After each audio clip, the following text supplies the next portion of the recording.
You open your laptop to finally start the project. You close it 8 minutes later. You tell yourself you'll feel more motivated tomorrow. But the real answer is far stranger.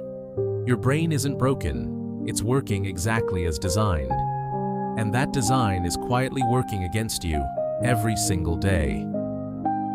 In the 1990s, neuroscientist Wolfram Schultz ran an experiment on monkeys that changed how we understand motivation. He trained them to expect a reward after a signal appeared. At first, dopamine spiked when the reward arrived, but once the monkeys learned to predict it, the dopamine stopped firing at the reward. It fired earlier, at the signal, at the anticipation. Your brain doesn't reward you for having things. It rewards you for expecting things. This is why finishing a task often feels flatter than starting it. The dopamine already spent itself back when the idea still felt new and exciting. By the time you're actually doing the work, the chemical high is gone. So when the excitement fades halfway through, you assume you've lost your drive. You haven't. You've just moved past the point where your brain pays out. It gets stranger. Schultz found that uncertain rewards produce an even stronger dopamine response than guaranteed ones. Decades earlier, B.F. Skinner proved the same thing with pigeons. Animals rewarded every time eventually pressed the lever less. Animals rewarded unpredictably pressed it compulsively, again and again. Sound familiar? Every time you check your phone, sometimes there's something worth seeing.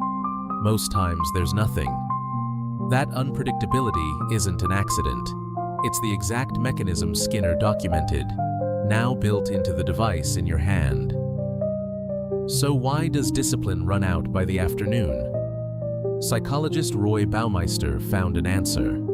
In one study, people asked to resist fresh-baked cookies and eat radishes instead, gave up on a difficult puzzle far faster afterward than people who never had to resist anything. He called it ego depletion. Willpower behaves like a muscle. Every small act of self-control throughout your day draws from the same limited tank. By the time you sit down to do what actually matters, the tank may already be empty. None of this is a character flaw. It's architecture. The wiring that once helped your ancestors anticipate a hunt and stay alert to unpredictable threats is now running in a world of infinite notifications and zero physical danger. You're running ancient software on a modern operating system. But here's what you can actually do with this.